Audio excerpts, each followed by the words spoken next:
Hello, viewers. Welcome to another episode of CUTS ADDA. And today we are delighted to have with us Michael Kugelman, who is Director, South Asia Institute at the Wilson Center and also the Deputy Director at the Indo-Pacific Program at the Wilson Center.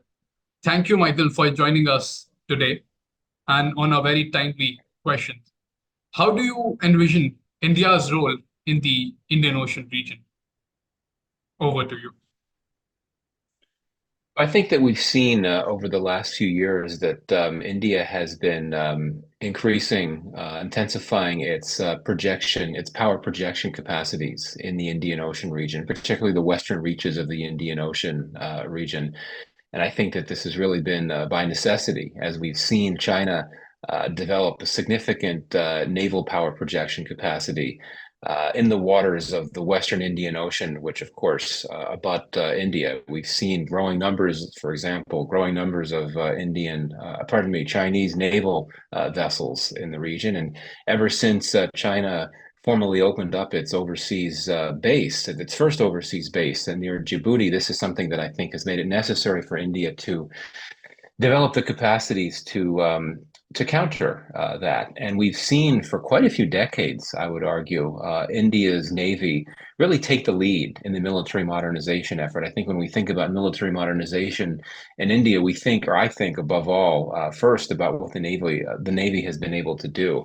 And so if we're looking for specific examples about the role that India has taken on, specifically on this issue of power projection capacities, just look to the Red Sea, where the Indian Navy has been very active and very present, so to speak, in protecting Indian sea-based interests, and not just Indian interests, but also ships representing many other countries threatened by Houthi rebel strikes there, as well as growing levels of piracy.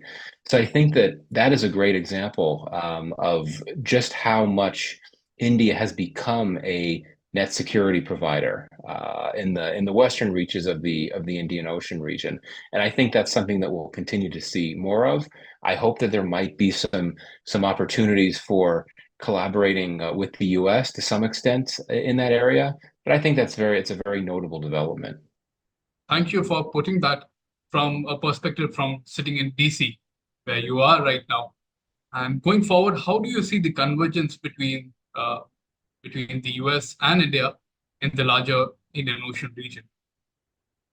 Yeah, so it's interesting that I would argue that for quite a few years, the Indian Ocean region was actually something that was not necessarily a point of tension for the U.S. and India, but we were not talking about convergences, and that's because, as you know, for a long time there'd been this perception that the U.S. was much more strategically focused on the eastern reaches of the Indian Ocean region, the Pacific part of the Indo-Pacific, so to speak, for good reason. I mean, it's that part. It's that area where you have very significant U.S. treaty allies, and you also have flashpoints that are very critical for U.S. interests, whether we're talking about the Taiwan Strait or the South China Sea. Both of those areas tie into to issues and challenges that directly threaten U.S. treaty allies. Whereas you look further west, and I think that the perception was that the U.S. did not look at the western reaches of the IOR with as much of a sharp strategic lens. But that has changed over the last, not just the last few years, but going back a decade or so.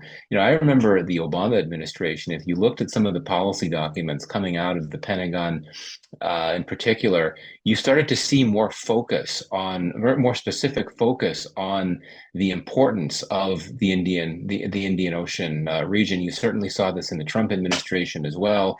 And not too long ago, you started to see formal U.S. policy documents describing the Indian Ocean as the ocean that was the second strategically most significant ocean for U.S. interest, followed by the Pacific. So I think that's significant.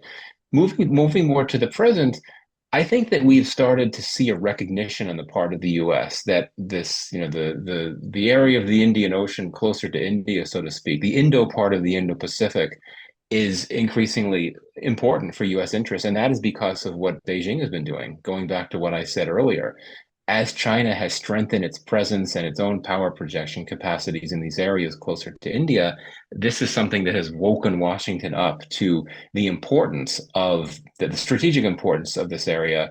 And I think it's also presented new opportunities for collaborations between the US and India. Here, I would cite one of the overlooked outcomes of the state visit of Prime Minister Modi here last year. There was an agreement between Biden and Modi to launch a new Indian Ocean dialogue.